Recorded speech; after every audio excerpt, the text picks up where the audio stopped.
It's that time of year.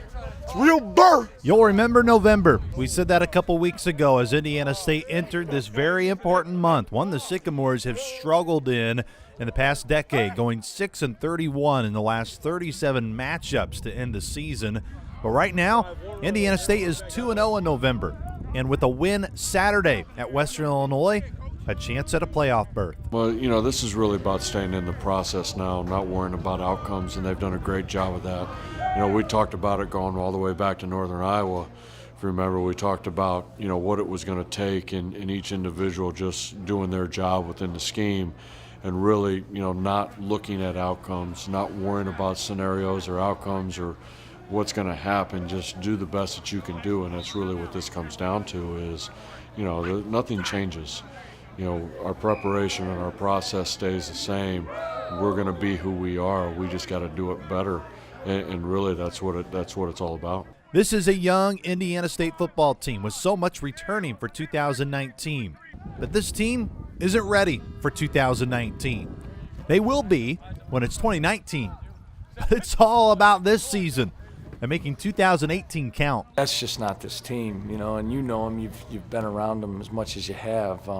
That's not Coach Mallory. That's not these coaches. That's not this team. I mean, they're so focused on just controlling what we can control every single day to put us in position to go play and compete and win against a very good opponent here. So, I wouldn't even say that anybody's even thought about that. I think that we're excited about the team that we have right now and the players that we have right now and what they've accomplished up to this point and put us in position to compete for a chance to move on and continue to play here in November. Winning at Western Illinois isn't easy, as the Sycamores have only won twice in Macomb since 1989.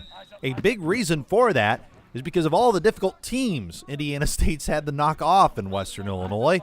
And this year, with Jared Elliott taking over, it is certainly no different. When you look at numbers, and we talked about this a little bit at the end of the game, the numbers at this point in the stage, the numbers tell you exactly who you are. And their numbers tell you, they're in the top 25 in total defense. They're in the top 25 in rush defense, and those are good starts to good spots to start when you're talking about how good a defense is. When you talk about being built up the middle, the nose and the defensive end. When you're building a defense, you build it up front, and those are two. They're built right up front right now. And obviously they have high impact players there.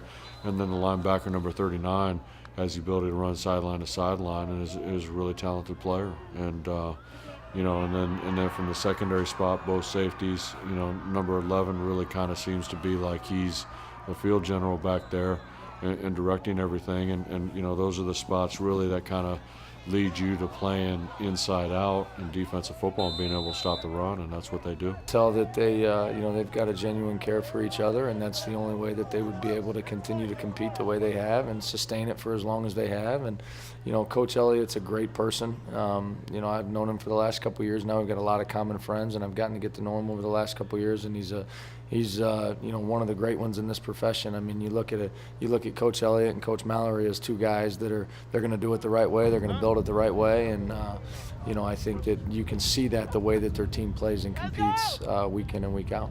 For more on Indiana State's matchup with Western Illinois on Saturday, you can stay right here at GoSycamores.com.